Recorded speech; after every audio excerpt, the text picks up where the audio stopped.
Welcome to The Systems Thinker, a video series to help you know the whole, focus on the constraint, and reach your goal.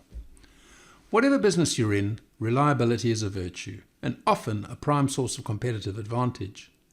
In the world of projects, delivery on or before the due date has the potential to save costs, realize benefits, and release your resources to work on the next project sooner.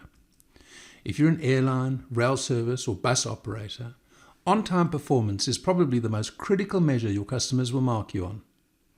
If you provide groceries to a supermarket or iron ore to a steel mill, the more reliable your performance, the less money you have tied up in just-in-case inventory.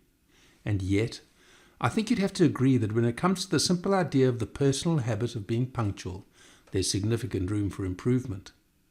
Stop for a moment and bring to mind your calendar this last week. How often were you late?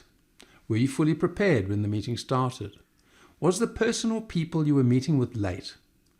If you or they were late, how was that communicated to the other attendees? What effect did that have on the meeting?